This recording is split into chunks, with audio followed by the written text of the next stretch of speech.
ഇതാണ് 4 ദേശക്കാരുടെ ഉത്സവമാമാങ്കം ശ്രീ അണ്ടലൂർക്കാവ് തിറ മഹോത്സവം. മകരമാസ അവസാനത്തോടുകൂടി ദേശവാസികളെല്ലാം ഉത്സവത്തെ വരവേൽക്കാനുള്ള തയ്യാറെടുപ്പുകൾ തുടങ്ങുകയായി. പരിസരമെല്ലാം അടിച്ചുവാരി വൃത്തിയാക്കി ചപ്പുചവറുകൾ കത്തിച്ച് കളയുന്നതോടുകൂടി ആ വർഷത്തെ ഉത്സവത്തിൻ്റെ ശുചീകരണം പൂർത്തിയാവുകയായി. പിന്നീട് ചാണകം മെഴുകി മുറ്റം വൃത്തിയാക്കി കലശവെള്ളവും കുടഞ്ഞ് ഉത്സവ പ്രതീതിയിലേക്ക് കടക്കുന്ന നാട് കാണാൻ തന്നെ ഒരു ചന്തമാണ്. അണ്ടലൂർ ഉത്സവത്തിൻ്റെ ഒരു സവിശേഷതയാണ് ഇവിടുത്തെ പ്രസാദം. അത് മറ്റ് ക്ഷേത്രങ്ങളിലേതുപോലെയല്ല, മറിച്ച് വീടുകളിൽ നിന്നാണ് കൊടുക്കുന്നത്. അവലും മലരും പഴവുമാണ് അണ്ടലൂർ ഉത്സവത്തിൻ്റെ പ്രസാദം. ഇന്നും ഇവിടുത്തുകാർ ഉച്ചാറ് കഴിഞ്ഞയുടൻ മലർ അഥവാ പൊരി വീടുകളിൽ നിന്ന് തന്നെയാണ് ഉണ്ടാക്കുന്നത്. പൊരി പൊരിക്കുക എന്നാണ് ഇതിന് പറയുന്നത്. അതിനുശേഷം എല്ലാവരും ഒത്തിരുന്ന് സൊറ പറച്ചിലും കളിച്ചിരികളുമായി അതിൽ നിന്നും പതിരെടുത്ത് മാറ്റുന്ന കാഴ്ച ഇവിടെ സർവ്വസാധാരണമാണ്. വ്യത്യസ്തമായ ഈ പ്രസാദത്തിന് പിറകിൽ ഒരു കാരണമുണ്ട്.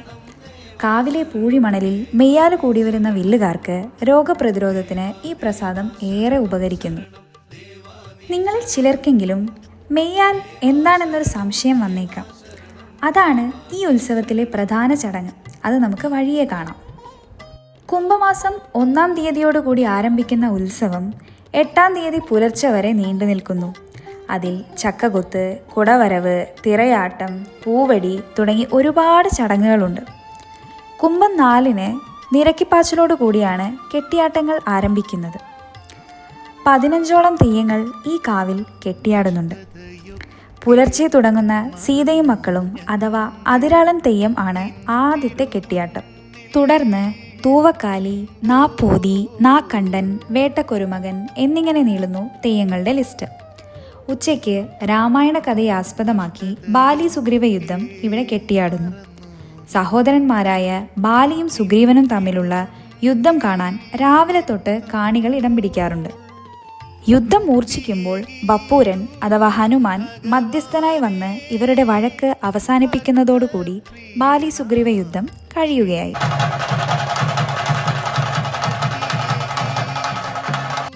മറ്റ് ക്ഷേത്രങ്ങളിൽ നിന്നും വ്യത്യസ്തമായി ഈ ഗ്രാമവാസികളും ഈ കെട്ടിയാട്ടങ്ങളുടെ ഭാഗമാവാറുണ്ട്. ഇവിടുത്തെ വില്ലുകാരുടെ യൂണിഫോമാണ് ഈ കാണുന്ന വെള്ള ബനിയനും തോർത്തും. ഇതുടുത്തുകൊണ്ടാണ് വില്ലുകാരായ പുരുഷന്മാർ കാവിലേക്ക് പോവുക. ഇത് ഈ കാവിൻ്റെ മാത്രം സവിശേഷതയാണ്. വൈകുന്നേരത്തോടെ പ്രധാന ആരാധനാമൂർത്തിയായ ശ്രീരാമൻ ദേവത്താറായും ലക്ഷ്മണൻ അംഗക്കാരനായും ഹനുമാൻ ബപ്പൂരനായും കെട്ടിയാടുന്നു.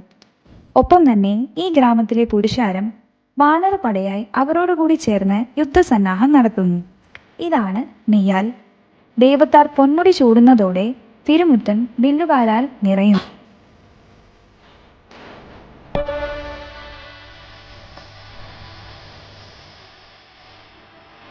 ഇനി നമുക്ക് കാവിന് പുറത്തെ കാഴ്ചകളിലേക്ക് കണ്ണോടിക്കാം. ആകാശത്തോണി, ആകാശത്തൊട്ടിൽ തുടങ്ങിയവ ഏവരുടെയും ശ്രദ്ധയാകർഷിക്കും വിധം അവർ അലങ്കരിച്ചിരിക്കുകയാണ്. കൂടാതെ പലതരം ഗെയിമുകൾ, ഒരുപാട് വിഭവങ്ങൾ ഒക്കെ ഇവിടെ ലഭ്യമാണ്. നേരം വൈകുന്തോറും കൂടി വരുന്ന ജനത്തിരക്ക് 7 ദിനങ്ങളിലും കാണാം. മെയ്യാലു കഴിഞ്ഞ് ഭക്ഷണവും കഴിച്ച് തിരിച്ചു വരുന്ന വില്ലുകാർ പിന്നീട് പന്തവുമേന്തി മേലേക്കാവിൽ നിന്നും താഴേക്കാവിലേക്ക് ദേവത്താറിന് അകമ്പടിയായി പോവുകയായി. ഇതിൽ മേലേക്കാവ് എന്നത് അയോധ്യയായും താഴേക്കാവ് ലങ്കയായുമാണ് സങ്കല്പം. അയോധ്യയിൽ നിന്നും ലങ്കയിലെത്തി രാവണനുമായി യുദ്ധം ചെയ്ത് സീതയെ തിരിച്ചു കൊണ്ടുവരുന്നതാണ് താഴേക്കാവിലെ കെട്ടിയാട്ടത്തിൻ്റെ കഥ. വിജയശ്രീലാളിതനായി തിരിച്ചു വരുന്ന ശ്രീരാമൻ മേലേക്കാവിൽ എത്തുന്നതോടുകൂടെ വാനരപ്പട തടപൊളിച്ച് പാച്ചൽ, മുടിയഴിച്ച് പാച്ചൽ എന്നീ ചടങ്ങുകൾ ചെയ്യുന്നു. പാച്ചൽ എന്നുള്ളത് നമ്മുടെ നാട്ടുഭാഷയിൽ ഓട്ടം എന്നതാണ് അർത്ഥമാക്കുന്നത്. 4 ദേശക്കാരുടെ ഉത്സവമായ ഇവിടെ വിജയശ്രീലാളിതനായ ശ്രീരാമനെ വരവേൽക്കുന്ന ചടങ്ങാണ് പൂവടി അഥവാ വെടിക്കെട്ട്. ഓരോ ദിവസവും 4 ദേശങ്ങളായ മേലൂർ, അണ്ടലൂർ, പാലയാട്, ധർമ്മടം ദേശവാസികളുടെ വകയായി നയനമനോഹരമായ പൂവടി ഉണ്ടാവാറുണ്ട്.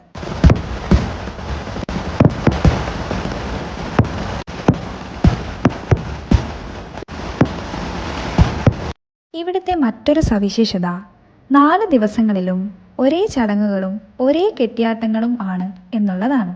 8-ാം നാൾ രാവിലെ കഴിഞ്ഞുപോയ 7 ദിനങ്ങളുടെ നല്ല ഓർമ്മകളുമായി വില്ലൊപ്പിക്കൽ എന്ന ചടങ്ങിലേക്ക് വില്ലുകാർ കടക്കുന്നു. ഇത് ആയുധ സമർപ്പണമായാണ് സങ്കല്പം. തുടർന്ന് ദേവതാർ ഈശ്വരൻ അരിയെറിഞ്ഞ് എല്ലാവരെയും അനുഗ്രഹിക്കുകയും അടുത്ത വർഷത്തേക്കുള്ള കാത്തിരിപ്പിന് തുടക്കം കുറിക്കുകയും ചെയ്യുന്നു. അവസാനത്തെ ചെണ്ടമേളത്തോടു കൂടി ആ വർഷത്തെ ഉത്സവ ദിനങ്ങൾക്ക് വിരാമമാവുകയായി. ഇനി അടുത്ത വർഷം കാണാം എന്ന പ്രതീക്ഷയോടു കൂടി വില്ലുകാർ മടക്കമാവുകയായി.